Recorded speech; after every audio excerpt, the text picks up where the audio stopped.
Hey Gary V, my main question that I want to ask is how do you find and pursue your passion after like a big loss in your life, say like a family member or a very emotionally impactful moment? I'm a big believer that the world is doing a bad job in not allowing people to grieve. When there are events that I'm assuming are happening here, my friend, which I'm so sorry for, I don't think the world does a good job on allowing to grieve. For example, you would think me, Mr. Rah-rah positive, go, go, go, happy, look on the bright side, would be the first person to overwhelm you when something like that happens, to be like, no, it's okay, they want you to keep going, they're looking down and they wouldn't want you. Like, I feel like I, on paper, look exactly like the person that would be at the forefront of the, no, let's start the rest of your life, and they're looking down at you and they love you, and like, which I have those thoughts, comma, at 46 years old with the gray hairs, my belief is that we need to collectively, as 8 billion people, create a better conversation around grieving. I really do. I, for instance, feel no pressure on getting back to work when I have a moment like that happen in my life. I really don't. I will grieve, because I haven't been through it, it might take me an hour, because I could see that, knowing my chemicals, and it could take me 4 months, and I can see that, and by the way, let's all call a spade a spade. The circumstances also are a major variable. Like, how did you lose someone?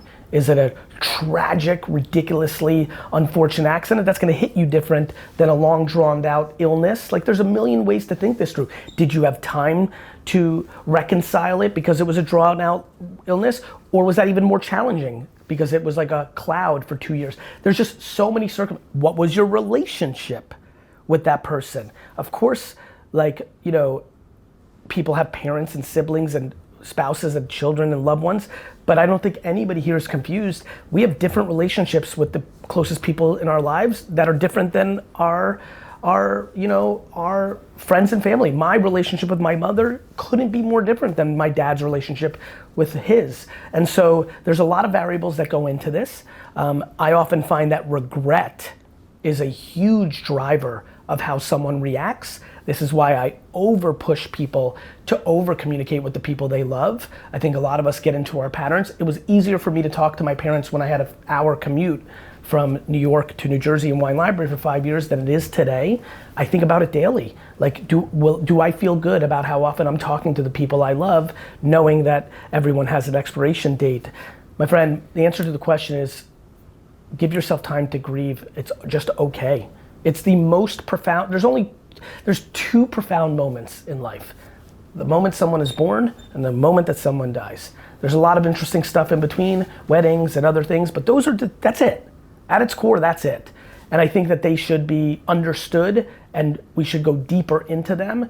And I think we have to be more supportive of grieving and letting people go through it. Obviously you want to be supportive, and some people get into a spiral. There's people that are more positive by nature, there's people that are more negative. So there's so many nuances to this question, but I'm a big fan of one thing, like a big fan. I say it a lot. I think that people judge themselves too much.